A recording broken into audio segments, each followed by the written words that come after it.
Welcome to the I-29 Moo U Dairy Podcast.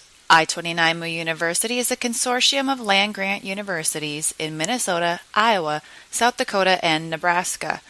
This podcast covers timely news, information, and research for today's dairy industry. Welcome to the I-29 Moo University Dairy Podcast.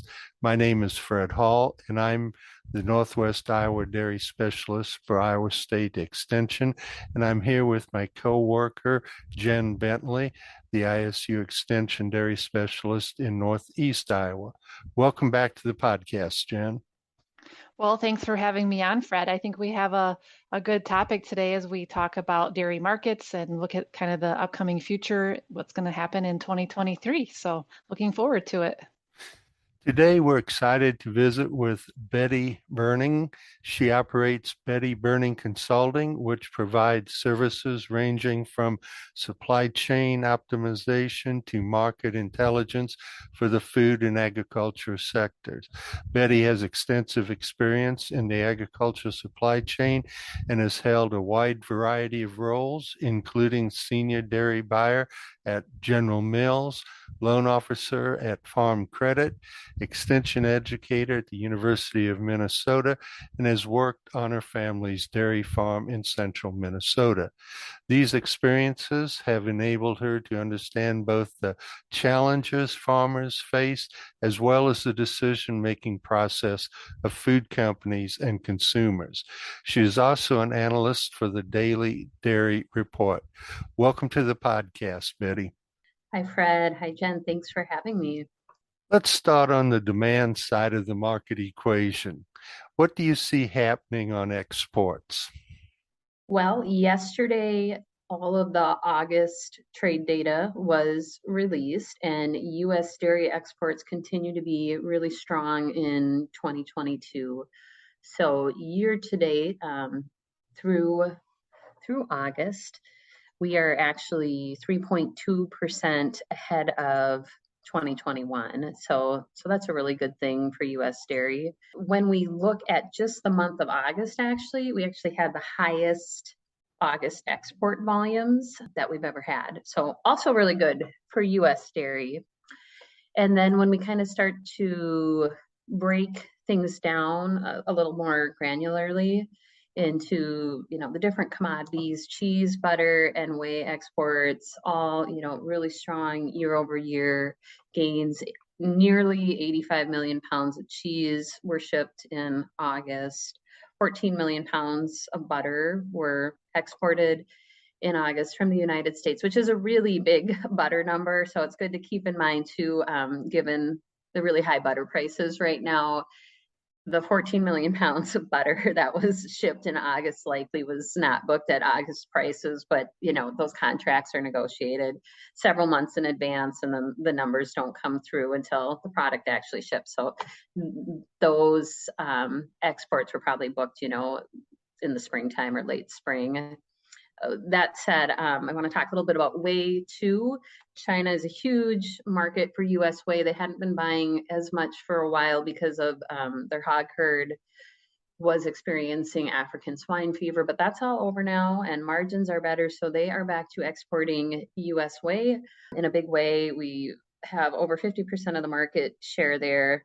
In total for the month of August, the U.S. sent 138.3 million pounds of whey abroad. So cheese, whey, butter, all really good. U.S. dairy exports, all really good in August year to date. Just think about this. 2021 was a record year for U.S. dairy exports, and 2022 may top it. So really good.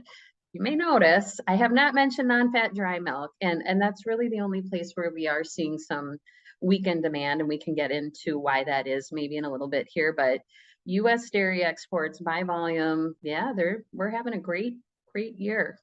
Let's kind of refresh for our listeners on butter, because butter intrigues me.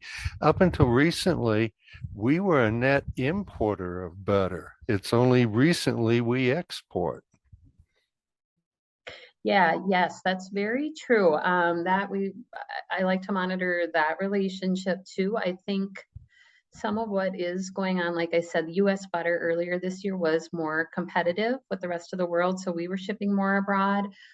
We were importing quite a bit of butter during COVID-19. A lot of that is Irish butter from Kerrygold, for example.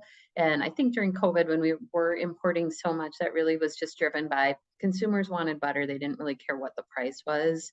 So however they could get it, they were going to take it. And obviously we saw a lot of supply chain snarls when everything was shut down. So however they could get butter, they would take it. Right now, though, we are shipping a lot abroad. Some is still coming in from Ireland, and a lot of that butter that is imported to the US, it's being bought by, like, say, Costco to go on the grocery shelf. So it's not necessarily people saying, boy, Irish butter is cheaper than US butter. So right now I'm going to go out and I'm going to book a bunch of Irish butter and, try to save some money at the margins. It's more, I'm a big retailer. I think I can sell this at on the grocery shelf. So I'm going to import some to sell to consumers. So it's a little bit different, than some of the other commodities in that regard. So Betty, you mentioned we've had pretty strong export markets in the last 2 years, and coming into 2023, do you think these will remain at those levels? Or do you think we're kind of at a plateau coming into 2023? That's a good question. I'm an economist, so it depends. I think that's the right economist answer. In all seriousness, I'm not sure that we are at a plateau yet, surprisingly. And there's a bunch of different reasons for that. Like, a lot of people are talking there may be a global recession coming, or that it has started. I think that's a really fair statement. Too, when we think about, the demand side of things, what does a recession mean? It means in the developing world, they may buy less dairy.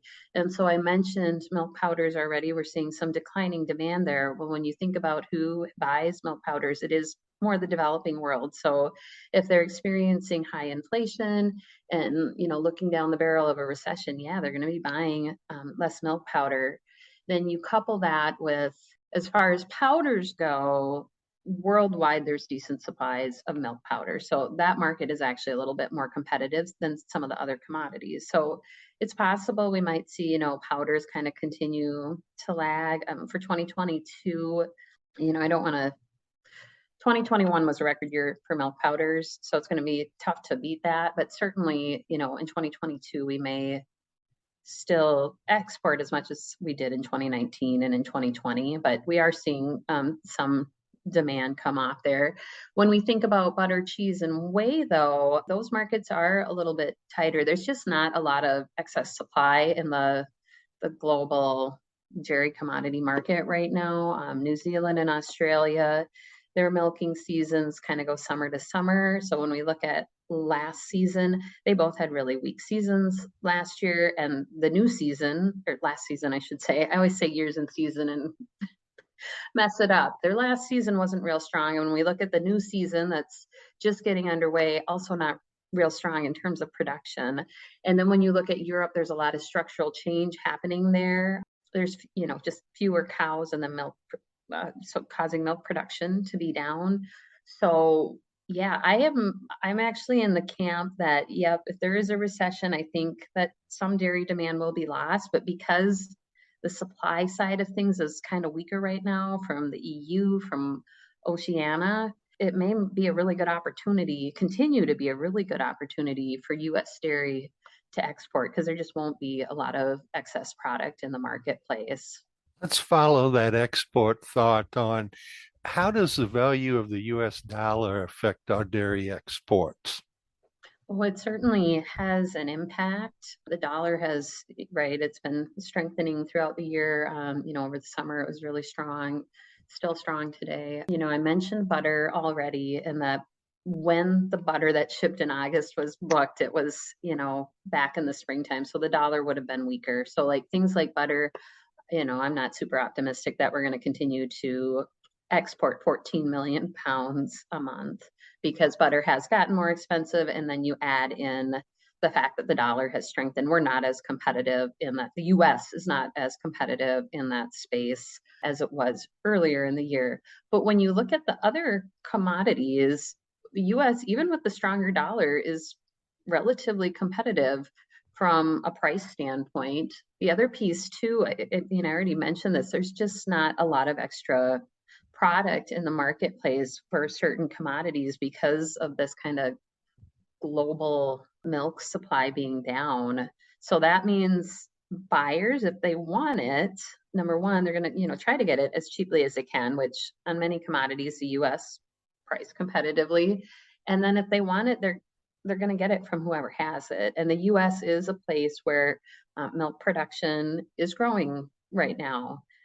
We have the product, we're in good position. The dollar, you're right. Let me be very clear. The dollar, a strong dollar can have an impact on exports. We're just not seeing a lot of it yet or now because we're still competitive and we have the product. We may have covered most of this, Betty, talking about some of these challenges. I know you mentioned, that possibility of recession. There's just a limited, maybe global supply of milk out there. Are there other challenges as we move into 2023 that we need to consider? Yeah, I'm just thinking, well, feed costs.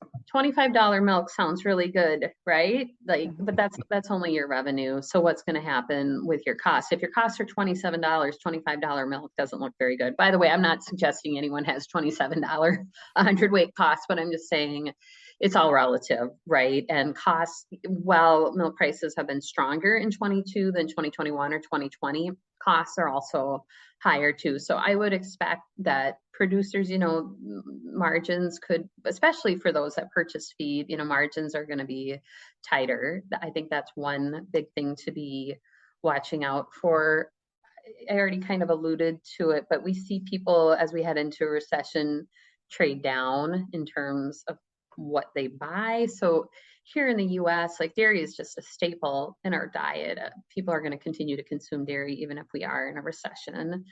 What we are already starting to see a little bit is maybe I don't go out at a sit down restaurant, maybe I go to fast food. And so instead of, eating a really nice meal that's made with butter and hard cheeses and cheddar, things like that, I'm going to a fast food place where they use processed cheese, for example. So I'm kind of trading into less expensive dairy commodities. What we see in the developing world is that they may not purchase, or they will purchase much less dairy because it's a protein.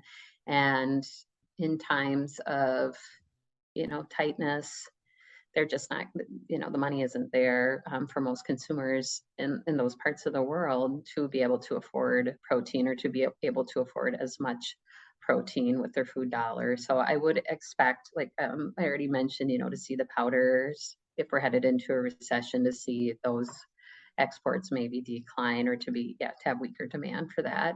Interest rates too. I mean, we've seen interest rates jump here in the US. That's going to have an impact. Jumping back to the farmer side of things, that's certainly going to have an impact on expansions, whether you're a producer or a processor. And really, I mean, around the world, the central banks are raising rates. So it will have an impact in other parts of the world too, certainly.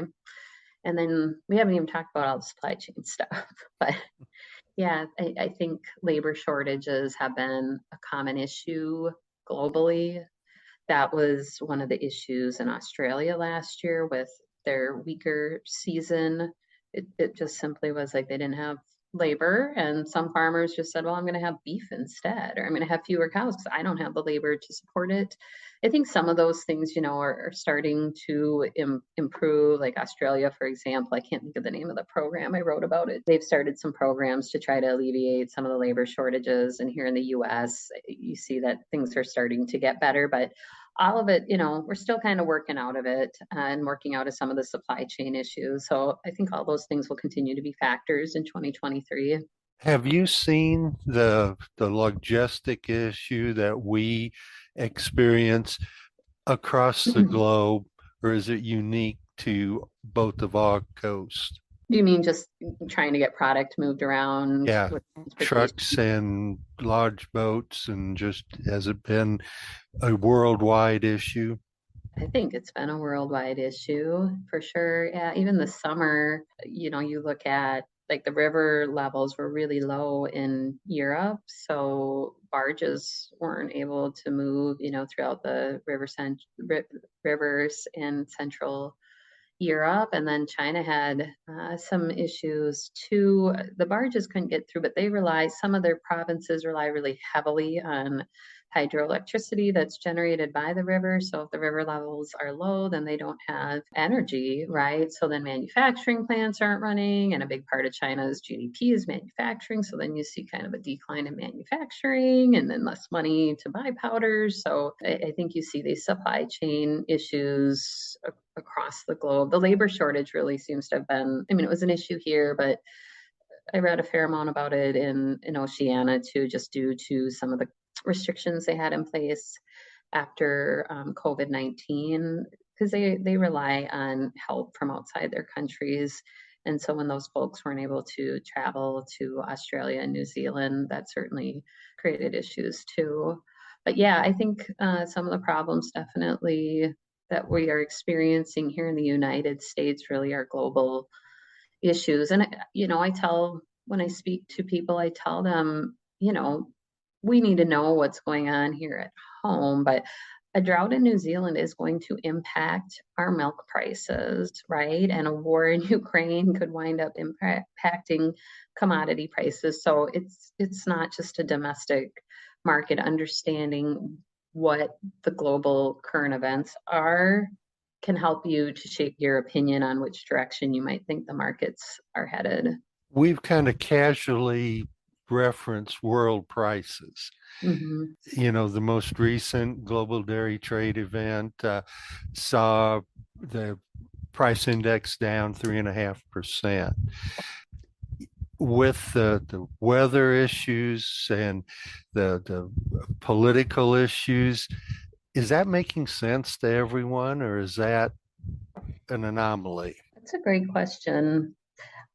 Just like off the cuff, I was a little bit surprised by that. I'm not sure that I expect that the dairy markets are going to, continue to leap up like gangbusters, because at a certain point, people just aren't going to buy products, right? They're going to substitute.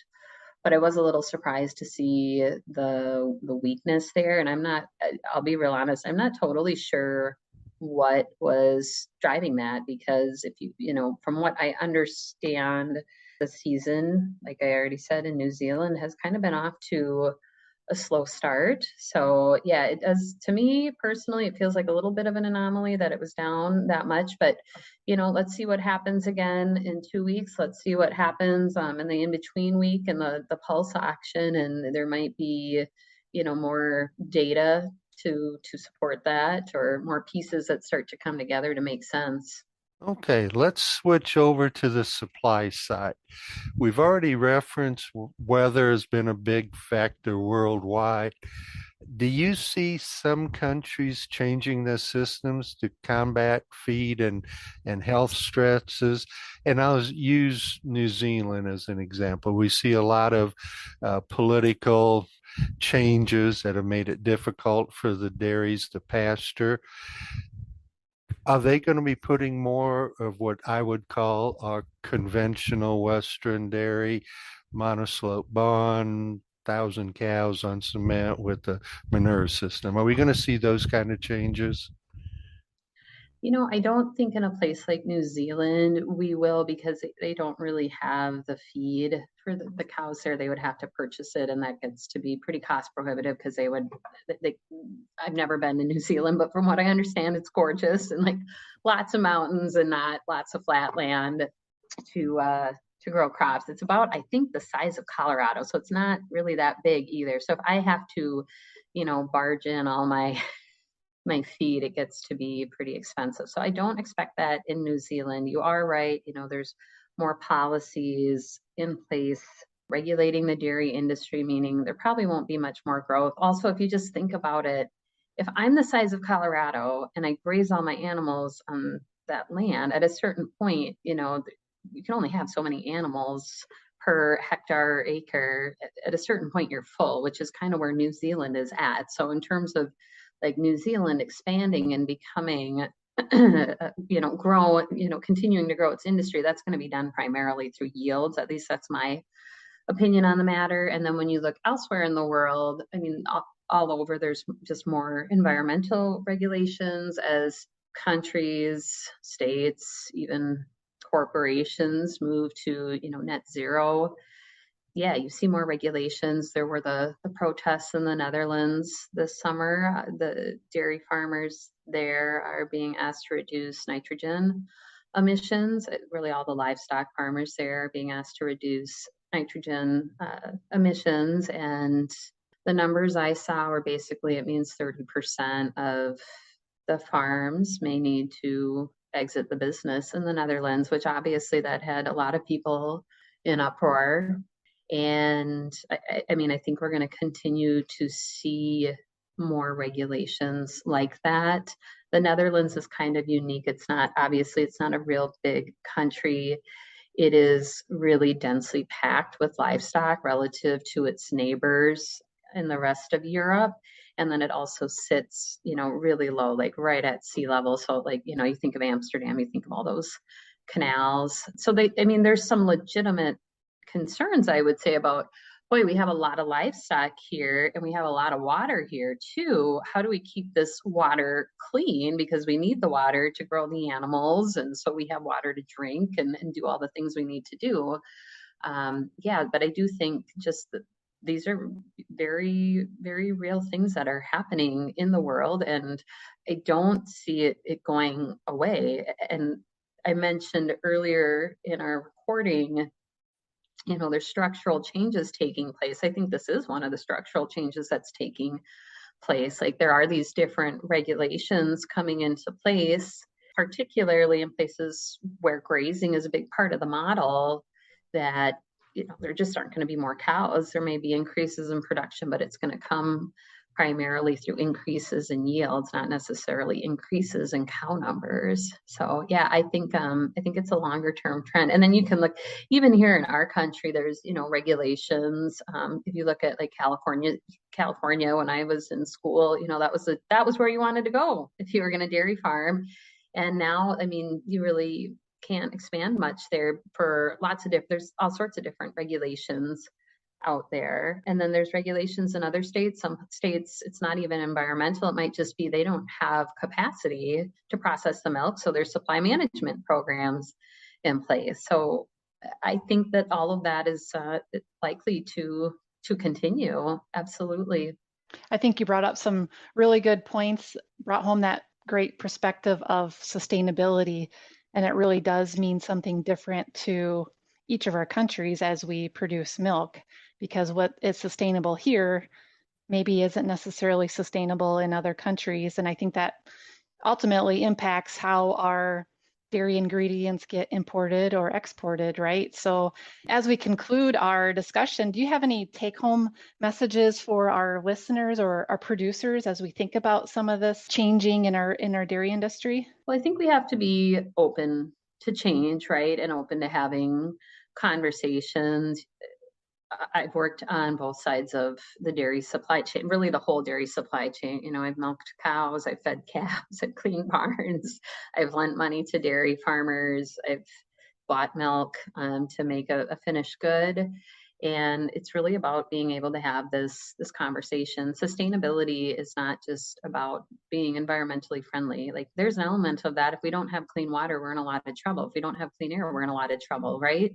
At the same time, a dairy farmer is not going to stay in business if they can't be profitable, right? So there's a financial element to things too. People need to also be financially sustainable.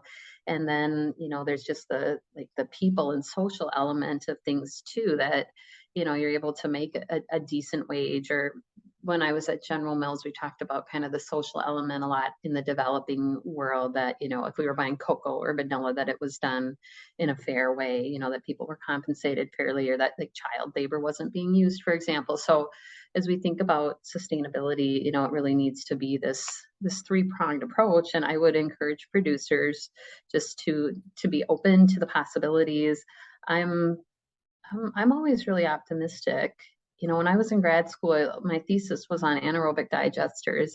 And after I ran my model, the conclusion I came to, and it was sound, the data supported it, was this really isn't economically feasible for most farms. for a bunch of different reasons. You got to have the right policies in place and so forth. I don't, my kids are going to listen to this and figure out my age now. They think I'm 26. Yeah, but that was written, 15 years ago. For a lot of farms now, there's enough programs in place. The technology has improved enough, and there's enough different policies where a digester might make sense. It's changed. We've gotten more innovative, more creative, such that some of these things work. So I'm optimistic that there are sustainable solutions out there that are also profitable. Because like I said, no dairy farmer is going to continue on in a business that's not profitable. It doesn't make sense, and it's not possible. So be open to some of these ideas. I like cover cropping as an example too. That's been, the folks I know that do it, they're like, it's helped me. I am able to be more profitable. I have healthier soil. My yields are improved. There's another example of I'm doing something that's good in many ways, right? It's not just good because I make more money. It's also helping my soil and different things. So, being open to these ideas and just being willing to have the conversation. I have to say, from working at a big food company, a lot of times those folks they don't totally understand some of the issues that farmers are facing, or why something that might seem like a really good idea in a conference room, at a Fortune 500 company really isn't going to be easily implemented on a farm. So just being willing to be patient and have those conversations and to advocate, be part of those producer groups, talk to your legislator, all those things can really help too, I think, to turn the dial, but you have to be willing to just communicate and be open to what other people are saying. Like, what is the solution? I have a good friend who works in sustainability, and it was interesting. He really got it. He's like, no farmer's going to do this because it costs them money and they're tired of everything being passed on to them. But he's like, what his company was trying to do was, so we'll pay the farmer to do this for the first couple of years. And then when they see after a couple of years, they should be profitable. And if we're right, they will be profitable and we don't have to pay them anymore. But, they got it, that the farmer is also a business owner. We're really not that different. We're just a much bigger business, but we both are trying to be profitable at the end of the day. Someone needs to pay for this. We will pay for it for now.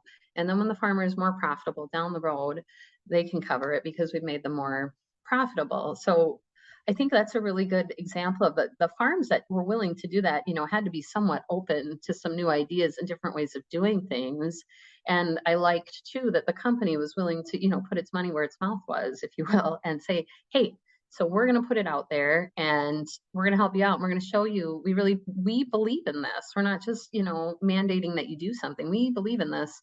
So we're going to help you out. And then hopefully down the road, you see really good results.